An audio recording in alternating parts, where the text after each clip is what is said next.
आज हम कुछ कॉमन भ्रांतियां हैं जिनके बारे में बात करेंगे, है ना।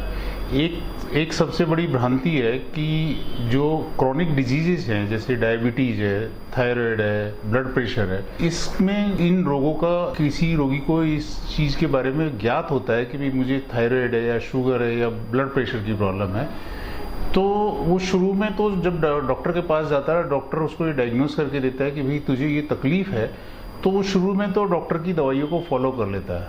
फिर थोड़े दिनों बाद में उसे लगता है कि अरे भाई मुझे तो कोई तकलीफ ही नहीं है, तो मैं ये दवाइयाँ क्यों लूँ।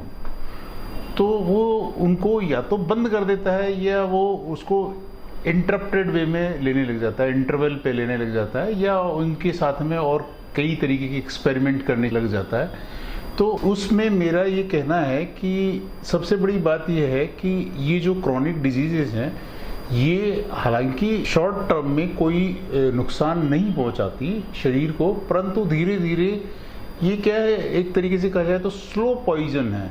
धीरे धीरे धीरे शरीर के विभिन्न अंगों को, जैसे दिमाग को, हार्ट को, गुर्दे को, नेत्रों को, इनको डैमेज करती चली जाती हैं। जैसे अपन ब्लड प्रेशर ही ले, तो ब्लड प्रेशर से क्या है, अगर दिमाग में ब्लड प्रेशर ज़्यादा होता है तो दिमाग की नसें फट जाती हैं, तो उससे लकवा हो सकता है। हार्ट में हार्ट की नसें फट जाएंगी तो उससे भी हार्ट अटैक हो जाता है, हार्ट डैमेज हो जाता है। गुर्दे में अगर उच्च रक्तचाप रहता है तो गुर्दे फेल हो जाते हैं, नेत्र की भी ज्योति खत्म हो जाती है धीरे धीरे। ऐसे ही डायबिटीज है, डायबिटीज भी धीरे धीरे क्या है, शरीर की नसों के प्रभाव को कम करके और डैमेज कर देता है ना। डायबिटीज में भी डायबिटीज वेस्कुलर पैथी होती है, न्यूरोपैथी होती है, कई तरह की। ऐसे ही थायराइड में भी यही होता है।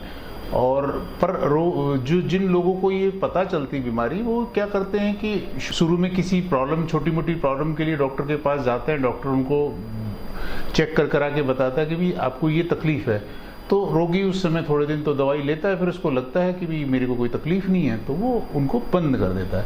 तो मेरा रोगियों से, ऐसे लोगों से एक विशेष अनुरोध है कि अपने चिकित्सक की सलाह का पालन करें और उन दवाइयों को नियमित रूप से लें, क्योंकि ये बीमारियां लंबे समय में आपके लिए घातक हो सकती हैं। ऐसे एक दूसरा मिथ है कि रोगी या रोगी के परिजन अस्पताल में जाते हैं तो वो समझते हैं कि अस्पताल एक गंदी जगह है ना, जबकि है उल्टा। हमें उल्टा अस्पताल को एक असंक्रमित स्थल रखने में बहुत मेहनत करनी पड़ती है, बहुत संसाधन लगाने पड़ते हैं। हमें उसका अस्पताल का स्टरलाइजेशन करना पड़ता है, फ्लोर क्लीनिंग करनी पड़ती है, कपड़ों की क्लीनिंग करनी पड़ती है, ऑटोक्लेविंग करनी पड़ती है, बहुत सारे केमिकल्स का यूज़ करना पड़ता है। अस्पताल को असंक्रमित रखने के लिए बहुत सारे एफर्ट्स लगाने पड़ते हैं। और अभी ये तो हाल ही में पिछले साल डेढ़ साल में सभी लोगों ने देखा है कोरोना में, कि कोरोना में कैसे असंक्रमित रखने के लिए सभी लोगों ने अपनी तरफ से सम्मिलित रूप से प्रयास किया है। तो एक जो ये भ्रांति है कि अस्पताल एक गंदी जगह है, वो ऐसा नहीं है। अस्पताल उल्टे ज़्यादा क्लीन, नीट एंड क्लीन होते हैं। वहाँ पे सभी चीज़ों का बहुत ध्यान रखा जाता है और अस्पताल उल्टी साफ जगह होती हैं। और जो रोगी या उसके परिजन जो आते हैं, उनके जो साथ लोग आते हैं, वो जो भी चीज़ें, से फॉर एग्जांपल जूते पहन के आते हैं, कपड़े पहन के आते हैं, या सामान लेके आते हैं, या कुछ भी मोबाइल है, चश्मा है, पर्स है, उनके सबके साथ में रोगाणु प्रवेश करता है उल्टा अस्पताल परिसर में। ऐसा नहीं है, रोगाणु एक्चुअल में जो आने वाले लोग हैं उन्हीं से प्रवेश करता है, अस्पताल में अंदर से कोई पैदा नहीं होता है। एक नई सोच, नए आयाम और नई मिसाल के साथ रावत गर्ल्स कॉलेज अब बन चुका है रावत कोएड कॉलेज। यहाँ कई सारे प्रोफेशनल और करियर ओरिएंटेड कोर्सेज के साथ विद्यार्थियों के लिए है safe and secure campus environment, dedicated teaching faculty, modern library, campus placement and hostel facility. Admissions के लिए तुरंत कॉल करें 0141281015 पर या रावत कोएड कॉलेज, करनी विहार, अजमेर रोड, जयपुर कैंपस में विजिट करें। सर एक चीज मैं जान रहा था कि जैसे डायबिटीज पेशेंट है, काफी टाइम से डायबिटीज है, तो उसकी डायबिटीज कितनी हो जाना चाहिए?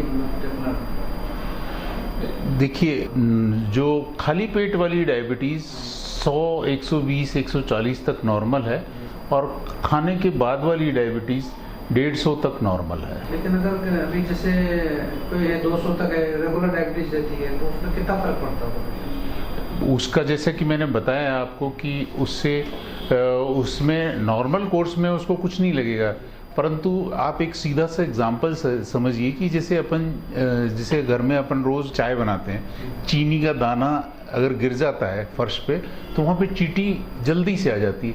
ऐसे ही शरीर में भी जब शुगर ज़्यादा होता है तो शरीर में कीटाणु ज़्यादा जल्दी से आता है, तो शरीर को इन्फेक्शन के चांसेस ज़्यादा रहते हैं। तो इसलिए एक तो ये है कि इन्फेक्शन के चांसेस ज़्यादा रहते हैं, और उसके अलावा क्या होता है, डायबिटीज से धीरे धीरे नसें क्षतिग्रस्त होती चली जाती है, तो उससे जो है आपकी आँखों की रोशनी है, आपके हार्ट है, आपका ब्रेन है, आपके पैर है, ये सब धीरे धीरे उनमें क्षय होने लग जाता है ना। गुर्दे हैं तो उनमें भी नुकसान होने लग जाता है, तो इसलिए इसको कंट्रोल में रखना बहुत ज़रूरी है।